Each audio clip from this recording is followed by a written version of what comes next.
et aboutit à l'université Lovanium, actuellement université de Kinshasa, où il fit une année à la faculté de droit, puis à l'institut médical, où il fit la pharmacie. Enfin, il saisit une opportunité de faire la vente.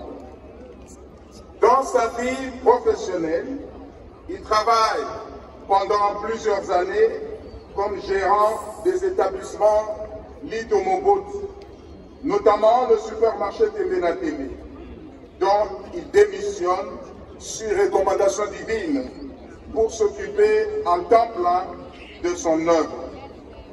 Il a occupé des postes de responsabilité dans une société du groupe Dokolo. Un vrai leader, avec à son actif la création de la Fondation Baruti Kasongo, la microfinance APE, l'imprimerie VAP, la voie de l'aigle publication, la radio-télévision, la RTVA, et récemment, il a été décoré par la chancellerie de l'Ordre national. Pour ce qui est du service divin, il s'en l'appelle dès son bas âge. Il est ainsi acolyte d'abord à l'église Saint-Pierre de la commune de Kinshasa, puis à Saint-Michel de Bandalungwa. Engagé dans la voie du Seigneur, il va de l'église catholique à l'église Nzambe Malamu, en passant par les Bapostolos, Bima et les assemblées de Dieu. Partout où il est passé, il s'est distingué en amenant chaque jour de nouveaux convertis au Seigneur. Il reçoit le message du temps de la fin prêché par le prophète William Marion Branham en 1974 et commence une église au domicile de sa mère, au numéro 2 de l'avenue Swala, à Bandalungwa. Une année plus tard, avec ses compagnons de l'époque, il décide d'entamer 4 jours de jeûne et de prière pour savoir si le message dans lequel ils se sont embarqués est la vérité. Le 18 mai 1975, sous une forte onction qui le fait rouler par terre, il reçoit une vision dans laquelle une banderole flotte avec l'inscription « Vous avez trouvé ». Le jour suivant, le frère Baruti et ses compagnons se rendent chez Mukuna Chipuya Wakazadi, qui fait jouer une cassette audio de William Branham devant eux. En accomplissement de la vision de la banderole flottante, Baruti et Geba tombent par terre, animés d'une forte onction, et crient « Nous avons trouvé ». À leur retour, continuant la prière et le jeûne, le frère Baruti entend une voix l'appeler et lui ordonner d'entrer dans sa chambre.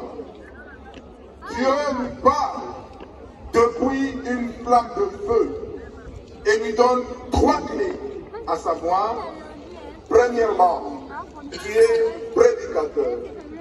Deuxièmement, tu prieras pour les malades et les malades seront guéris. Et troisièmement, quand les fausses doctrines entreront dans le message, tu prieras. Et moi, je te donnerai la force de les bouter dehors. Acclamons très fort.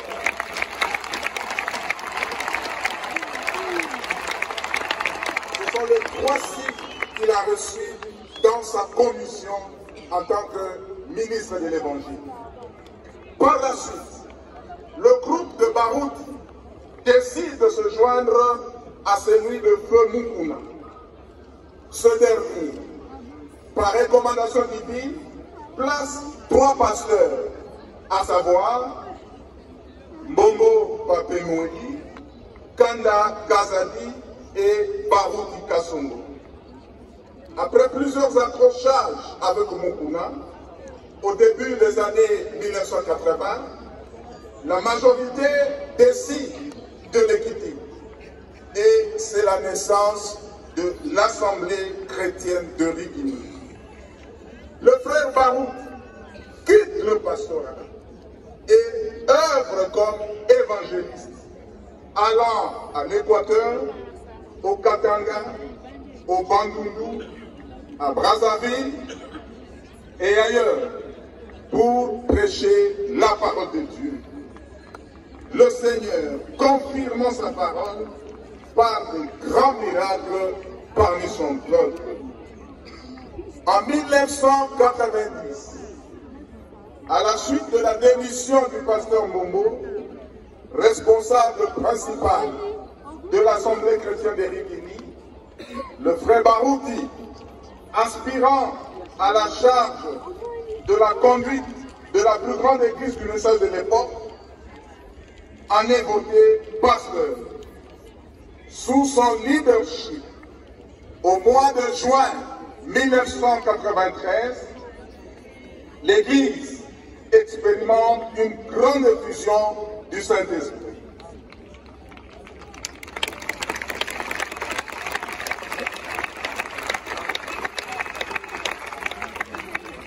Ceci arrive après que le pasteur Barouti ait participé à la convention organisée par le révérend Joseph Coleman à Benaris, Pennsylvanie, aux États-Unis.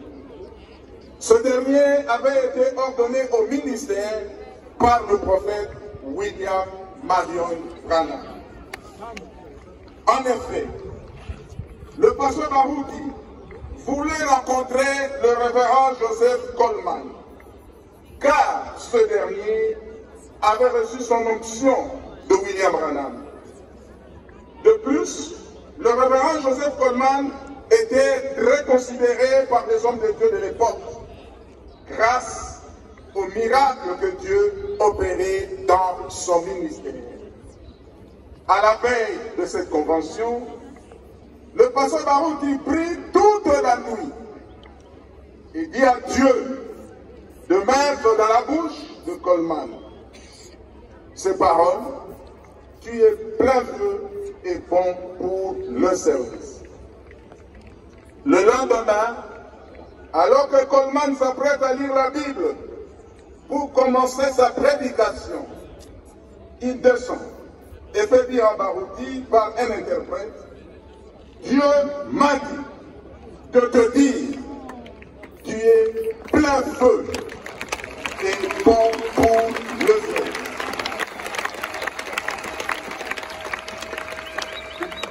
Dès ce moment-là, son ministère connaît une explosion, de sorte que plusieurs pasteurs et églises en sont influencés à travers le monde. Le témoignage du pasteur Louis Panzou le confirme. Aujourd'hui, son évêché compte des églises dans toutes les provinces de la RDC.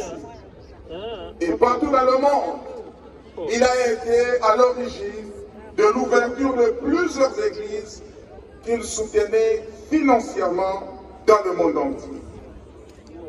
Le bâtiment imposant de Barouti Tabernacle et le site de l'ancienne église, dénombrant près de 30 000 fidèles, sont l'œuvre du ministère florissant de Barouti Kassongo.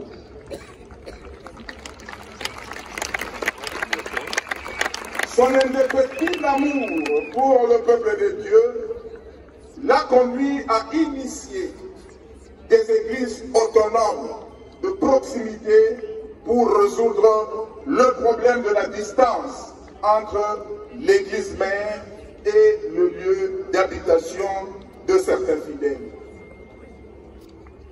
Pécheur d'âme infatigable, intrépide combattant,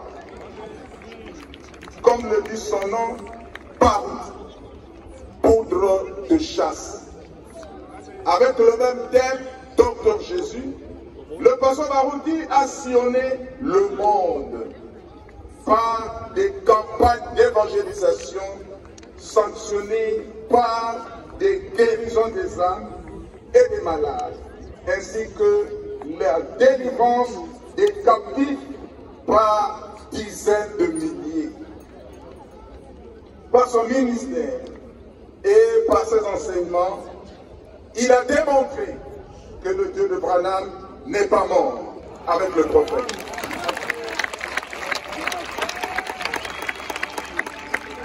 Le rapprochement entre son ministère et celui de Branham fait dire de lui qu'il assure la relève de Branham.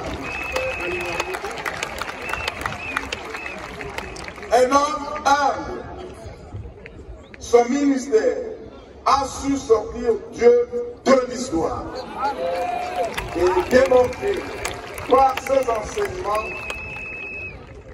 que le Dieu de Branham, le Seigneur Jésus-Christ, est le même hier, aujourd'hui et éternellement. Le fils de William Branham, Joseph Marion Branham, en reconnaissance du travail abattu par le révérend Baroudi au Congo et dans le monde, lui a écrit une lettre de remerciement le 19 juin 2017.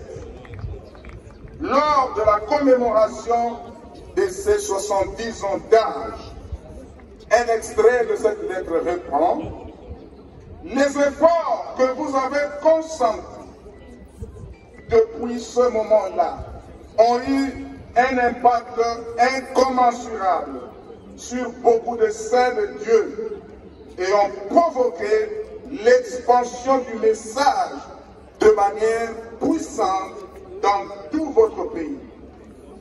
Je suis persuadé, poursuit Joseph Marion Branham, que le message n'aurait pas été aussi connu au Congo si vous n'aviez pas choisi de sacrifier votre vie au service de notre Seigneur Jésus.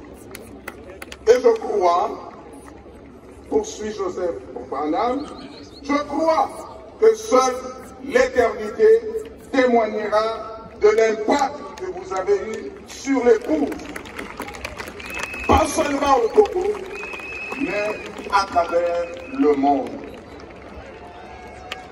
Le rapprochement de son ministère et celui du prophète Branham fait dire de lui qu'il assure sa relève.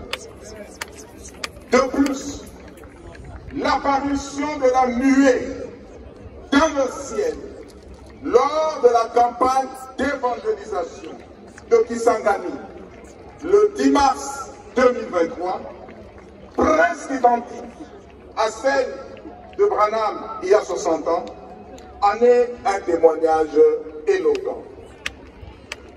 Son ministère a également répondu à certaines prophéties annoncées par Branham. Entre autres, ce message ira jusqu'aux jungles d'Afrique, ou encore l'Afrique enverra des ministres en Amérique. Et le stade dans lequel nous nous trouvons aujourd'hui, le stade Tata Raphaël, a connu la plus grande campagne que le pasteur Baroudi a organisée dans son ministère. Un stade rempli dans les gradins, partout et même sur la pelouse. Nous avons vu le Dieu de Branham travailler, guérissant les âmes, opérant des miracles extraordinaires, comme à l'époque de Paul et comme à l'époque de Branham. Après avoir servi Dieu pendant plus de 50 ans de ministère, dont 34 ans de pastorat à Baroudi Tabernacle, le pasteur Baroudi quitte la terre des hommes le 1er juin 2024 à Montréal, au Canada, à l'âge de 77 ans. il laisse derrière lui une veuve, notre maman Alphonsine Bazinga Boula, avec laquelle ils ont eu 7 enfants, dont 5 sont vivants et 2 dans l'au-delà, ainsi que 14 petits-enfants. Le roi Barouti aimait ses enfants et s'était investi personnellement dans leur encadrement, notamment par l'école du dimanche, Écodim. Bon nombre de moniteurs et d'enfants de l'Écodim sont à ce jour de grands serviteurs de Dieu au Barouti Tabernacle et ailleurs. Il honorait également les vieilles mamans comme ses propres mères et leur offrait des pagnes chaque fin d'année. Les nécessités de l'Église, à cette occasion et dans bien d'autres circonstances, ne manquaient pas non plus de recevoir une collation de la part du pasteur. Détecteur et promoteur des talents, que ce soit dans la prédication ou dans la musique, le révérend Barouti Kasongo était un véritable détecteur des talents et promoteur des talents. Il aimait s'entourer des personnes remarquables et talentueuses et soutenait leur épanouissement. Il a travaillé avec abnégation, sans intérêt pécuniaire, et a exercé l'hospitalité.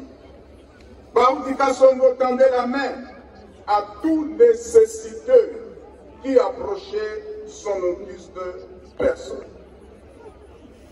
Comme tout véritable serviteur de Dieu, le pasteur Barouti Kasongo a marché sur les traces de William Branham.